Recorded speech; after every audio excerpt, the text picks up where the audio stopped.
Hello everyone, welcome back to My Michigan Farm Life. My name's Kelvin, and while it might look like a nice sunny spring day out, it's still pretty wet. So unfortunately we can't do a lot of tractor work, but we can talk about some tractor projects. So let's get to it.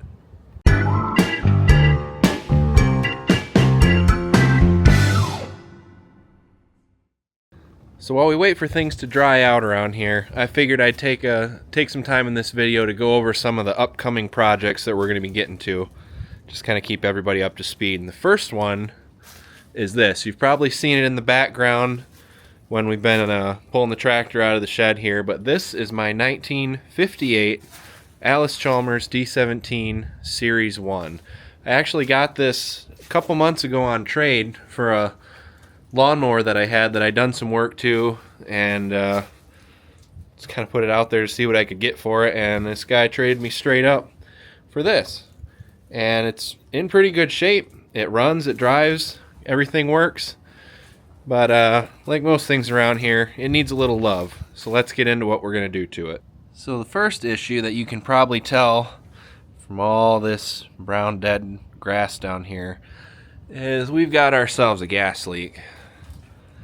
This little fitting right here, and it was leaking when I got it. I knew it was leaking there, but it wasn't a huge problem because you could just shut the sediment bowl off and run the carb dry, and then it wouldn't leak. But about the third, fourth time that I ran it after I got it home, went to shut the little petcock off on the sediment bowl, and it started dripping there. So it was dripping there and dripping up there.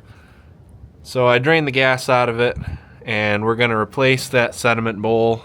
And this fuel line, you can see it must have broke here in the middle, and they replaced it with rubber line, and that doesn't look too good. So we're going to get a new fuel line, replace that. And while we're on the topic of leaks, you can see up in there, it does drip quite a bit of oil when it's running. The front main seal is shot, and we had an Allis-Chalmers WD-45 that last summer we had to replace the same seal because it was leaking. I'd show it to you, but I drained all the gas out so it would quit running all over the ground, but it leaks quite a bit. So we're gonna replace that too, get everything to quit leaking. So my goal for this tractor, we're hoping to go up to the Mackinac Bridge this year to do the tractor crossing, and that's in September. And we did it last year. If you've watched the channel for a while, you've seen our little Allis-Chalmers CA. That went up last year. I'm hoping to take this up this year, but it's going to need some work before we get there. And I'm not going to do a total restoration on it, not right now anyway. I think I'm going to do what I want to call a rustoration. I'm pretty sure this is the original paint, and I really like this patina it's got, so I want to leave that. I just want to get all the mechanical problems fixed on it and the leaks. So the plan is front main seal getting replaced, new fuel line get made up, got a new sediment bowl we're going to put on, diving under the hood. The manifold is pretty well shot. It looks like it's been kind of goober welded together, and it's got all these weird pipe adapters in it, and the muffler that was on there, I'm pretty sure came off of a car or something, but that's not gonna fly. If we're doing a bridge crossing with this thing, we're gonna need something nice. So new manifold, gonna order all the new hardware for that, gaskets and everything. Gonna get a new stack. I'm debating if I want to go chrome. When we took the CA, and another buddy took his WD-45 up to the bridge last year, and we got chrome stacks on them, and I thought that looked pretty good. But of course those tractors both were pretty well freshly repainted, but I think a chrome straight pipe might look pretty good on this. Let me know what you guys think in the comments, if you like the more traditional look, or if we should bling it out with a little chrome. But air cleaner, this is supposed to have a flat top, and then there's a pipe that comes up through that hole in the hood down there, and then there's a breather cap So that sucks the air in, and then this is an oil bath air filter, so this is filled up with oil, and that filters out any junk and dust in the air, so then it can go down into the carburetor. And apparently at some point this was broken off, and they just threw a coffee can on there. Apparently that was their fix.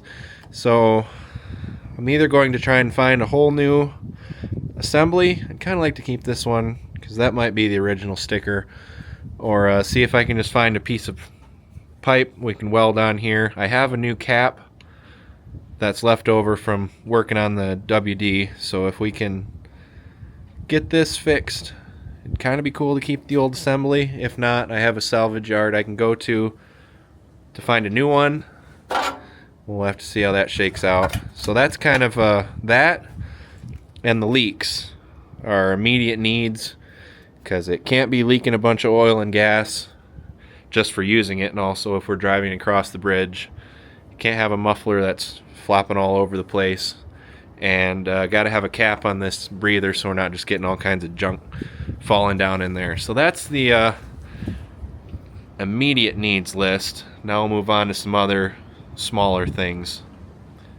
So over here on the other side of the engine, this is where the battery sits, on this shelf just in front of the fuel tank above the engine. And I don't know if you know this or not, but these aren't actually supposed to be made out of old plywood and rusty deck screws. You can see just a little bit of what's left in the original tray. That's pretty well shot. I'm guessing the old battery was probably a lot of acid coming down, eating that up pretty good. And even this looks like it might be cobbled together, kind of, or it's just really corroded, but that's going to need to be addressed.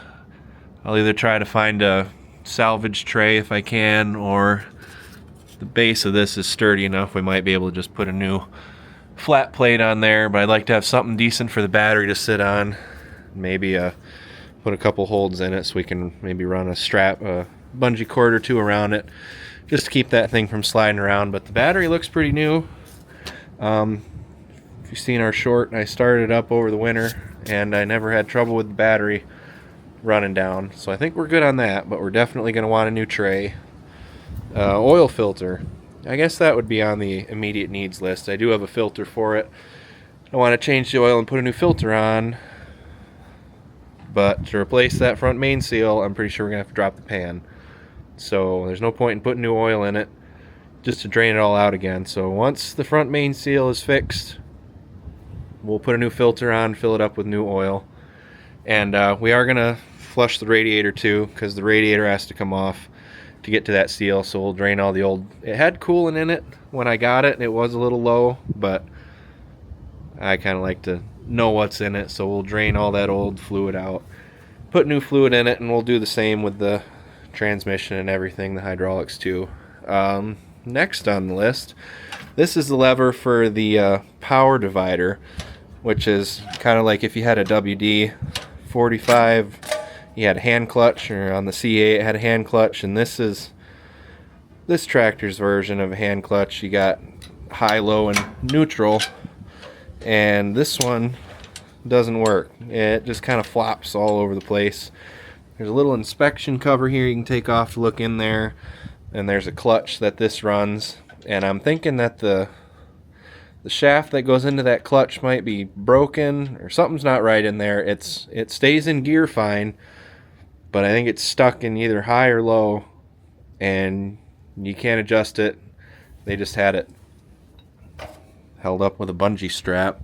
So we'll want to address that.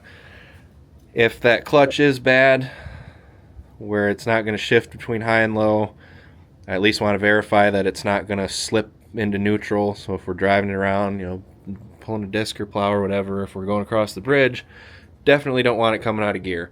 So that is something that we're going to look at. I'm thinking I can just take that inspection cover off at some point, and we can at least see if this is still connected to the insides, or if something's broke, or what's going on in there. So we'll address that.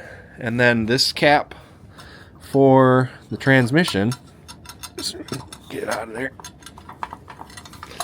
Well, that's pretty well stuck in there, but you can see on the top it's got a pinhole in it, and it looks like this was dented in, so it's kind of a bowl already. And then it's got a, there we go, get it out of here. You can see there's a lot of rust, and there's actually a couple pinholes in here from water just sitting in that dish. So we definitely don't want that. Luckily, it's under this lean-to, so it's not getting a bunch of water on it. But I definitely want to try and find another one of those, get that taken care of, so if it does happen to sit out between that and the missing breather cap and the wonky exhaust, this thing definitely can't sit outside in any weather except for dry and sunny, because it's going to take in moisture, and that's the last thing I want, is to get a bunch of water in here and start tearing stuff up. So that is on the short list of things to fix. I've kind of got a list together. If I go up to the salvage yard, it's about 40 minutes away. They got a lot of Alice Chalmers stuff. We might try and find a new air filter assembly and try to find that cap and a couple other things. And that about does it for the front. So let's hop around the back. Got a couple more things to look at back there. So this tractor at some point was fitted out with a somewhat homemade-ish looking 3-point hitch setup, which I'm not really a fan of. Everything's kind of, you can see that one over there is kind of bent, and this top link is pretty well junk. That's bent, and the drawbar is loose. There's bolts that are supposed to hold this all together down there. That whole assembly was about ready to fall off when I got it. We put a couple bolts in there to tighten it up, but this definitely isn't the factory drawbar. I don't know if you can see back there, but it's pretty much, I think this is just like a general aftermarket drawbar welded onto a snap coupler pin so they could fit it into that bell up there. And that just doesn't really do it for me. I'd rather have the traditional snap coupler hitch, you know, you can snap in there and pin on and take out. So I'm thinking the 3-point arms are gonna go. I don't really have a need for them on this. I mean, we've got that tractor, we can put 3-point stuff on, and all the tractors across the road. I'd rather have this set up the way it originally was. So we need to get the 2 snap coupler clamps for these arms, and that bell up there that the drawbar or whatever implement you got that slides into is a bit seized up. There's a lever up here on the floor pan right there that you're supposed to be able to use to open that bell up so you can uncouple that, and something in there is pretty seized. So I think we'll get all this stuff out of here and see if we can open that up, get that drawbar out. That way, at least if we get some snap coupler clamps for it, we've got a 3-bottom plow we could put on this. We've got a back blade we can put on this, but this whole assembly up here looks quite homemade and cobbled together, and you can see that bolt is not even in there, and that one's in there, and I think another one back there is broke off, so there's some holes that'll have to be retapped and reworked, and that's going to be a project. But I think we'll start with, we'll get these off, see if we can get that bell opened up and get that drawbar out of there, and then I can kind of get a better idea of what I need to get it back to the factory. I think this whole assembly here, we'll just unbolt that. I think there's a different setup that would go on there for the traditional snap coupler hitch. And we'll have to figure out, something has been leaking a little bit down here. I think that's just some hydraulic oils. We might have I did put a post hole digger on this and used it to drill the posts for this lean-to, so I was using the lift arms quite a bit in the PTO, so there might just be a hose. Looks like there could be a hose down here that's got a little leak in it, but we'll look into that. Yeah, you can kind of get a better look at that snap coupler bell there. So we'll take a look at all that, and we get all this extra stuff off here. We can crawl underneath it, get a little bit better look. And if I do go to the salvage yard, the PTO lever, obviously that's what you call the old custom job there. Somebody bent that up, and it's just not original. So I'd like to get it as close, to original-ish as I can. Tell someone did a little bit of a Bondo job on the fuel tank there. But when I drained the fuel out, I did look inside the tank, and it is nice and clean.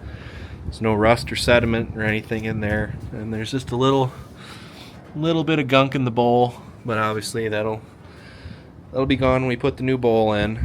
So other than that, that kind of gives you a good overview. I do like these big meaty tires. They are a little cracked, weather checked, but they haven't gone soft the whole time it's been sitting here.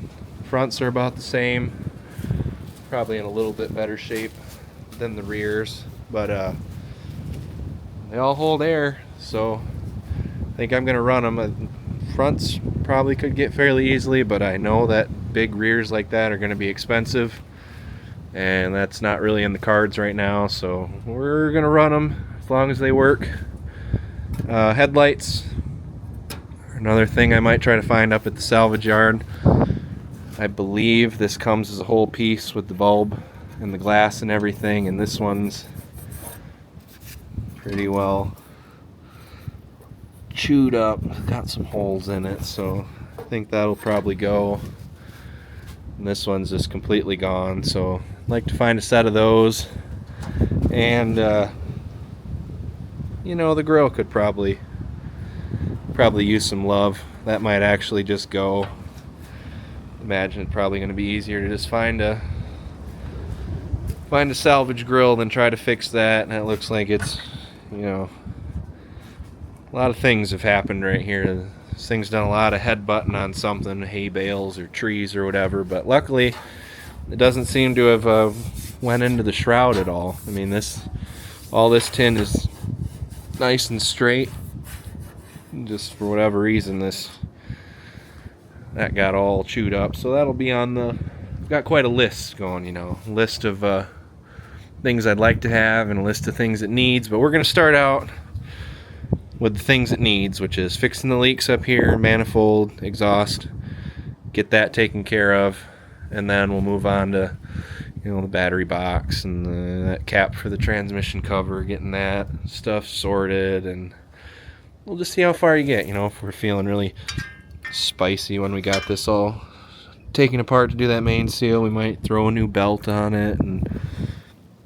But everything up here, the radiator doesn't leak, water pump doesn't leak, it charges, so the wiring is a little kind of all over the place, but it seems to work. The dash could also use a little love.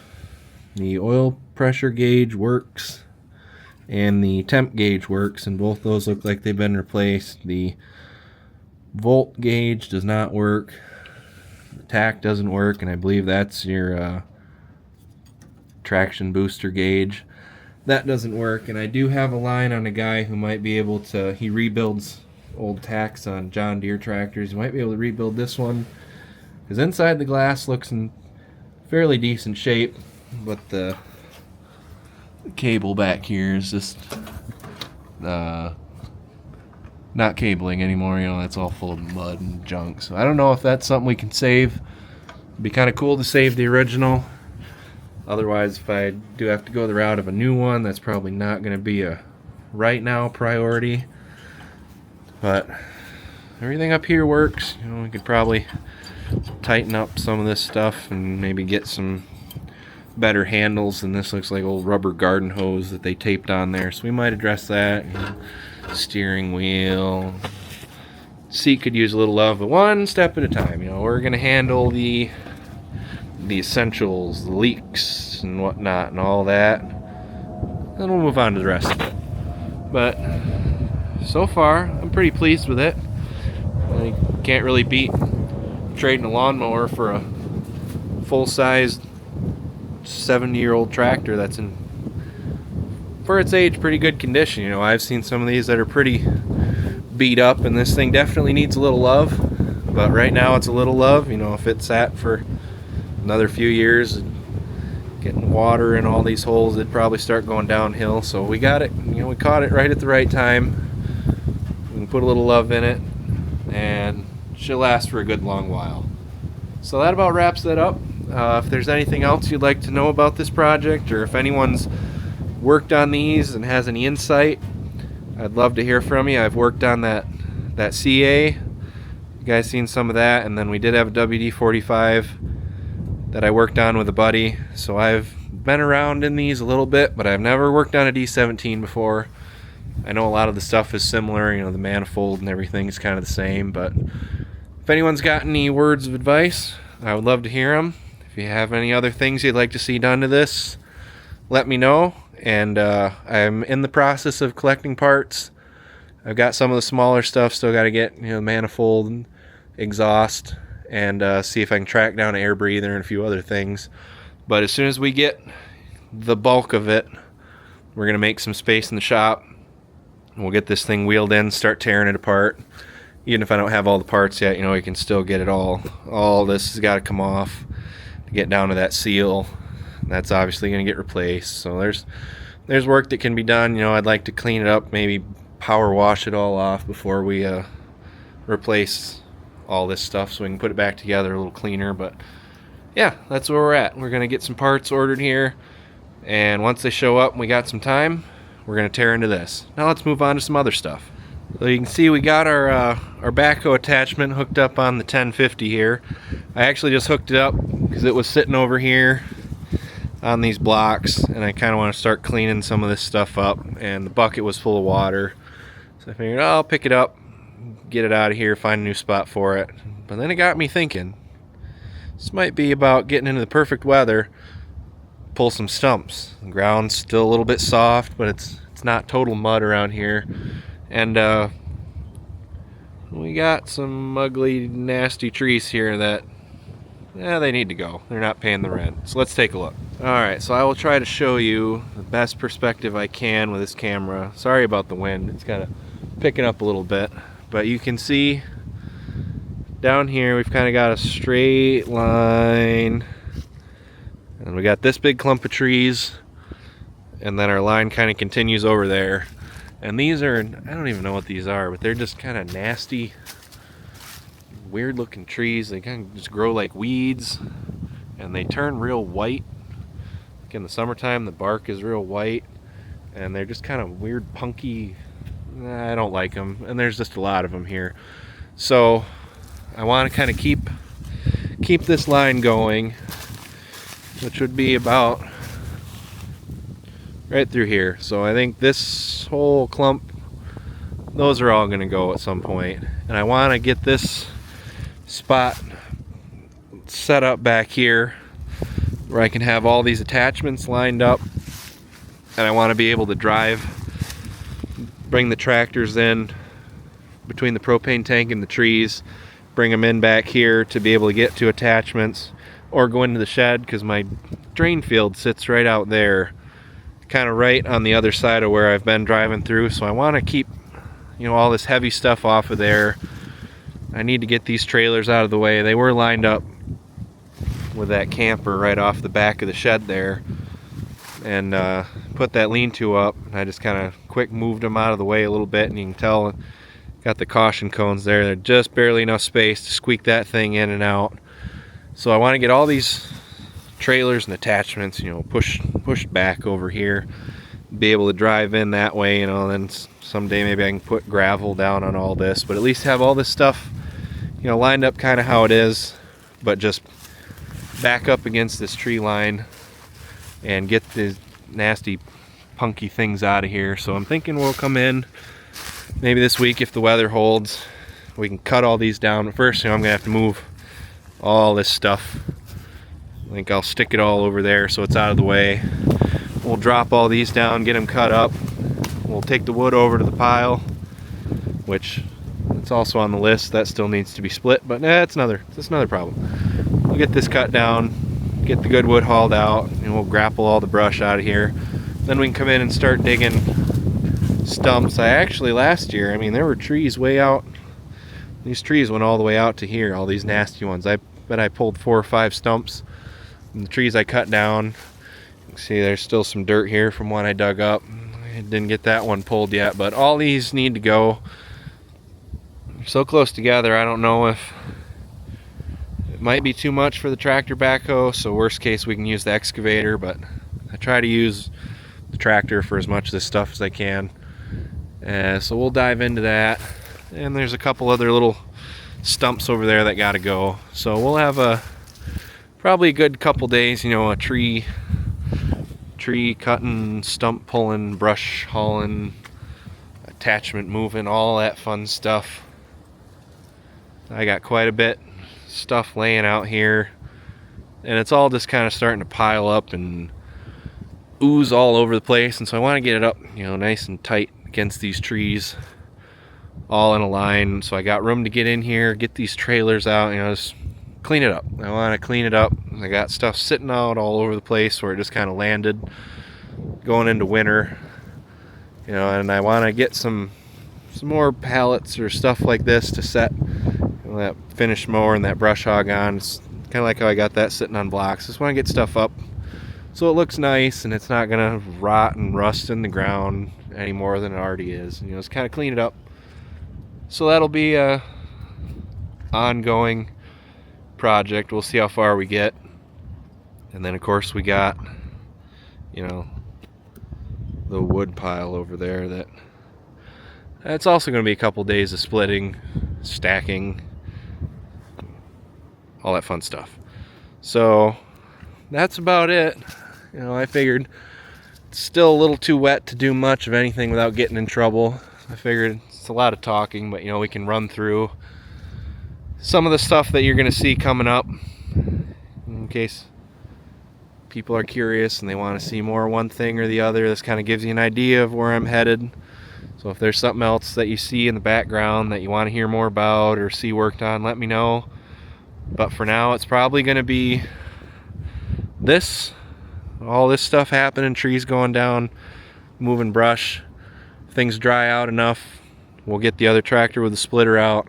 We'll start tackling that. So those two might be going on, you know, at the same time. Might get this wood hauled over there and then split that pile up and stack it. That way it's a fresh start. And as time and money permit, we'll be diving into the D17. I'm sure, as always with this stuff, there will be more than what meets the eye. And should be a fun time though. It'll be a good project. Getting into the warmer time of year, we won't be freezing standing out in the shop. So I'm excited to tear into that. And it'll be nice to get that project started, get all those trees out of the way and start getting this whole area cleaned up. And getting that wood split so it can start drying out for next winter. So in the meantime, thank you for watching. Thank you for subscribing. If there's anything else you'd like to see, leave a comment. If you like what you're seeing or what we talked about coming soon, leave a like, subscribe, and we'll be sure to keep more coming. Thanks for watching. We'll see you on the next one.